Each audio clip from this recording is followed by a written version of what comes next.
Gusto ni Yorme na maging presentable, malinis, maayos, at siyempre payapa ang lungsod natin. Kaya nananawagan ako, wala naman kayong kamag-anak at wala naman kayong gagawin sa Maynila, wala kayo pa ng Maynila. Kasi baka mamaya mapagpag na kayo sa paketa, sana kayo mapagpag, di ba?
Magandang tanghali mga master. Ayan, ngayon ay June 30, 2025. Kakaupo lang ni Yorme ngayong alas 12 ng tanghali. Mali ngayon nasa oras na 1:23 PM. Kita nyo, bilis kilos agad. Ito ang clearing team ng engineering. Dito kami ngayon sa may Road 10.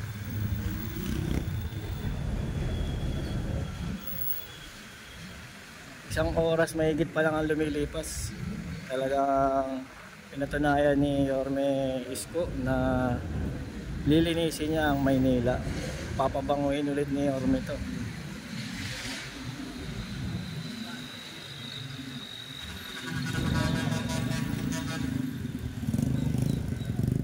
Kaya eto mga master, dito tayo sa may Road 10, Barangay 123.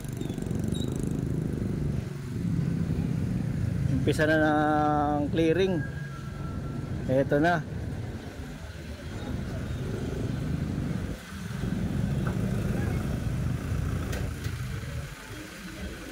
Sama ang engineering, pati yung MDRRMO.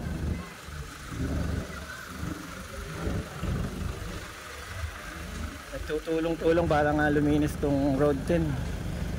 Napabayaan na eh.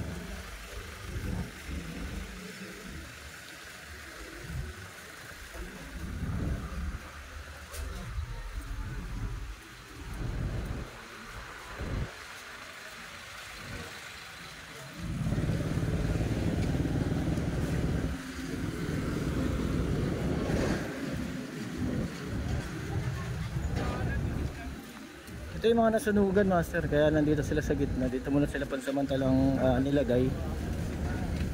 Ayun, nasunog yung bahay nila dun sa dulo. May malaking sunog dito sa Road 10.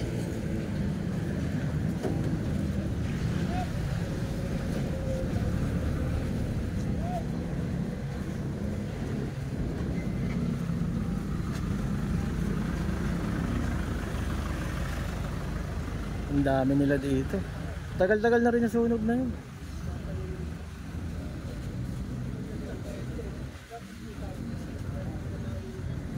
Eh, nagawa na rin yung ibang bahay nila. Papasukin natin mga master.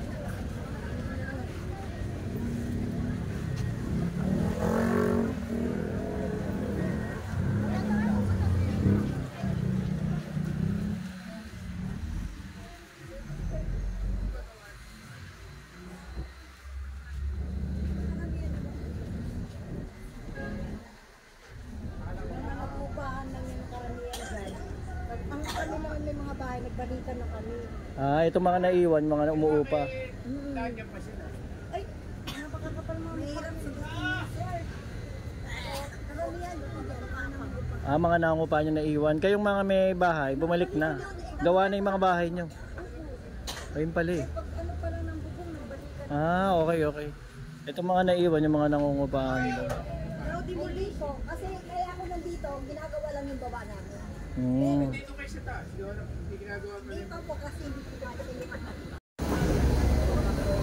Dito na sa yan dito. Bali ano to, tinatayuan nila ng pansamantalang bahay. Ay kalsada to mga master. Ito yung road 10. Ayan. Dito sila pansamantala. Pero sabi ng mga nakatira dito, yung mga naiwan daw rito, yan yung mga nangungupahan. Kasi may mga sariling bahay o gawa na yung bahay nila sa loob, lumipat na sila. Bumalik ba? Ayun sila.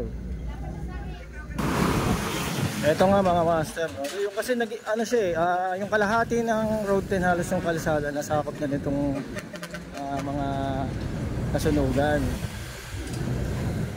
Tapos ayan, kaya medyo sumikip. Kaya nagkakaroon ng traffic dito pag maraming mga truck.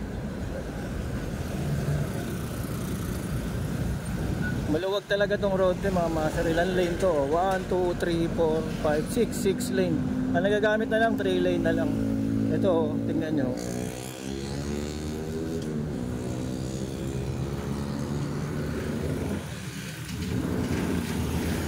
Ito, 1, 2, 3 na po yan. 1, 2, 3 lang wala to eh. Kung siya kausap ko yung 1, 2, 3. Dalawang barangay daw to.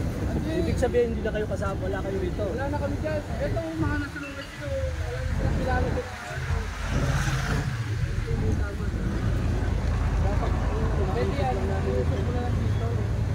Mahapot lang ito mga to. Kanino ba to? Sa inyo? May pakikinabangan pa ba kayo? Yung ano po, Kasi yung mga hindi, alisin na natin. yung ano po sir, yung pang-adik po, dinapasok po sa Bakit? lero po. Bakit yung bahay niyo? Ano nagagawa? Hindi pa po. Bakit? Yung pera po na ano, hindi ko naman nangyari pero wala po ako magbayad sa tao. Ito kasi dyan ang umapahan lang. Ano po, Anong barangay ka? Tama. Oh, 1, 2, 3. Wala na kami 118 dito. Kasi ang nasunog sa amin, yung building na to, saka yung nandun. May nasunog sa amin dyan na naka ano sa amin sa 118, kaso mga nagsilipagan na rin. Kasi mga dating ano dating hindi naman dapat Yung mga hindi rin, nakakakarga namin. tagalin na po namin na ay pura namin Saka na dito may na yung mga ano mo kamag-anak mo. Parang ayos natin. Kasi ang gusto nga, andyan yung MDR namin yun. So tanggalin na po siya. Baka tinanggal yan, di wala na kayo yan.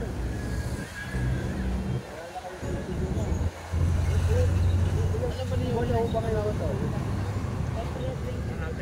April 23, May 23. 2 buwan na? Hindi naman ito pwede rin yung karsada.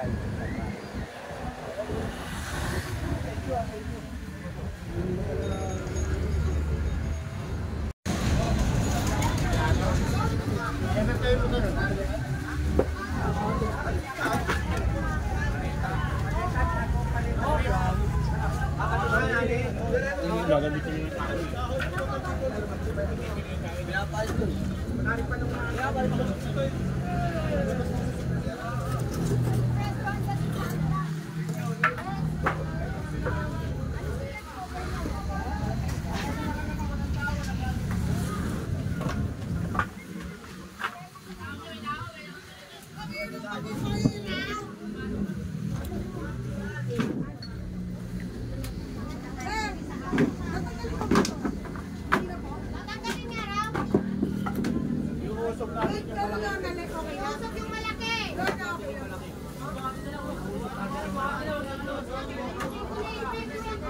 Papaluwagin niya mga master, kaya binabawasan para mabawasan yung ibang tilt.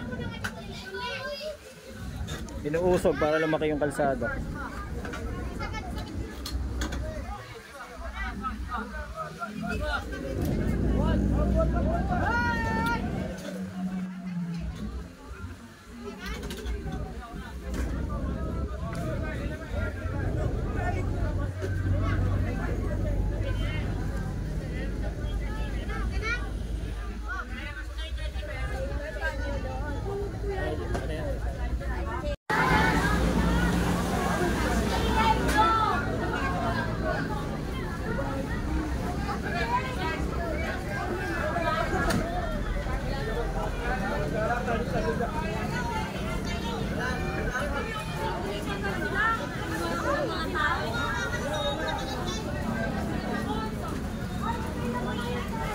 Ang plano pala mga master, i-clear yung unang lane para itong tent na to maiusog dun para lumuwag naman banda dun sa labas.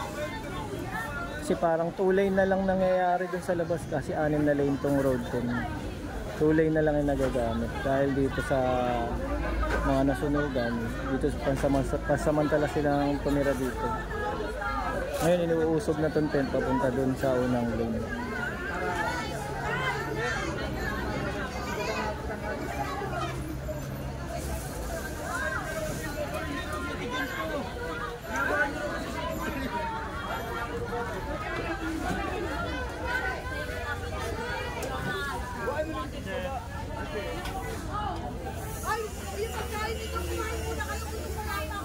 Kasama din yung mga taga-barangay. Ayan si chairman.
Pati mga residente, naglilinis na rin sila. Tulong-tulong. Para maiusog nga itong tent papunta dito mga master. Dito sa unang lane. Kaso paano mauusog na? Ang dami pang laman sa loob. Yung mga nakatira pa.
Lahat po na mga street dweller, lahat ng mga naninira sa bangketa, pupunin po natin yan, 24 oras. Dadalhin po namin sa mga care facilities sa Kamada, sa Boys Town. Meron kami mga kamag-anak, dadalhin namin sa mga kamag-anak. At meron kami programa ngayon, yung balik bahay, balik buhay program. Meron po gagawin. Kasi karamihan dito sa mga dweller, hindi naman po sila gagawin nila. At kataon pa dito sa bangketa, namahay sa bangketa. Yung mga lungkot dyan na nag-iinis, no? Sa mga sa kalsada, lahat yun, lipunin natin. Siyempre, Master Jerry ko ulit na sa iyo, may tayo papatukan ng gobyerno yun. Nalikisi, nila. No? Saka lalo yung mga kabataan, meron na kayo mga kabataan, kung sila yung pangalan natin sa gabi.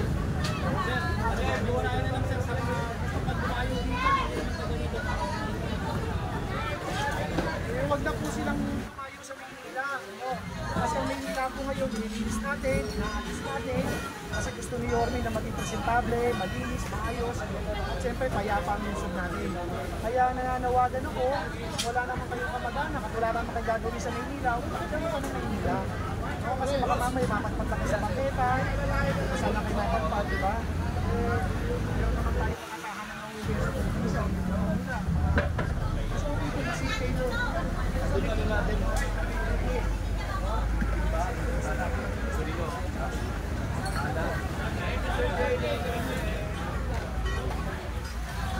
Yung timba ko, yung timba ko. Parang narinig-rinig ko mga master. Hindi na siya iuusog. Aalisin na siya talaga tong tent na to. Lilinisin na tong road tent. Pero sabi nga ni sir, yung kanina ini-interview, ilalagay sila sa mga facilities na pwede silang pansamantala tumira. Habang ginagawa pa yung bahay nilang mga nasunugan. Ayun lang.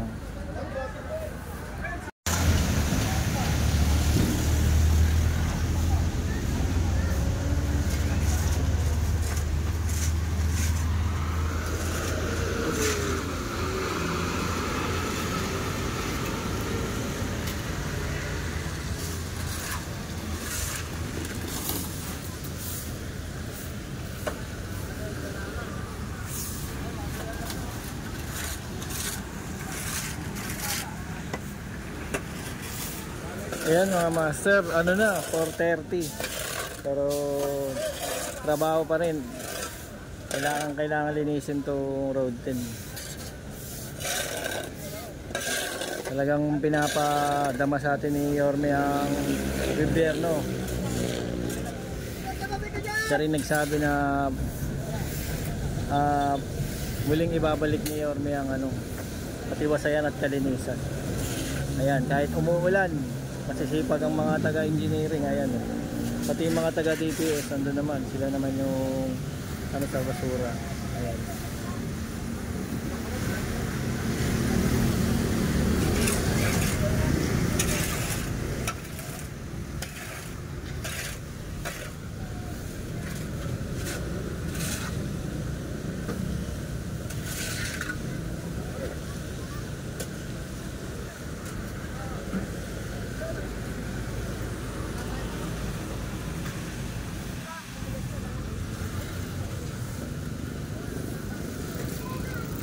Maulan ngayon, no? Hindi naman ganun kalakas pero tuloy-tuloy. Lalo na yung mga nakatira dito, napakahirap. Ayan. May mga bata pa dyan sa loob. Babasa. Ayun mga master, no? Inusog na pala tong tent. Kung mapapansin nyo, naiwan yung mga nandito. And hanggang dito kasi kanina yan, hanggang dito. Ngayon pinaluwag na para hindi rin delikado. Halimbawa, siyempre daanan na sa sasakyan to. Yung mga bata. Kaya inusog na rin kahit pa paano maging safety. Dahil sa mga sasakyan, ayan. Oh, dito pa naglalaro itong mga bata. Kanina 2 lane lang nagagamit dyan. O at least paano, lumuwag-luwag. Inusog na yung tent na yan.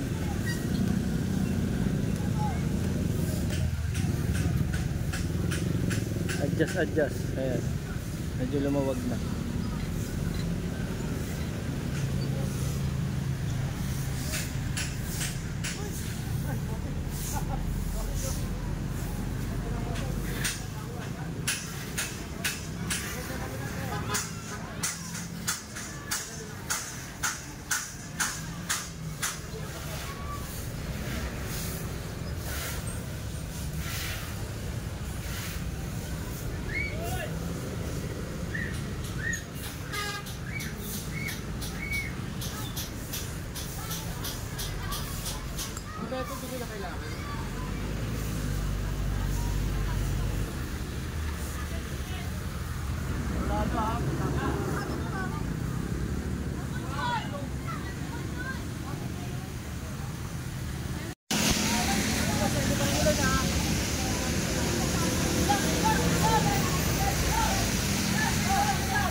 Okay mga master, siguro abangan na lang natin ulit bukas yung day 2. Sinasabi ni Yorme na 100 days na ayusin tong Maynila. Abangan nyo yung day 2 mga master, tong clearing serye. Okay, God bless po. Salamat po sa lahat. Mag-iingat kayo lagi.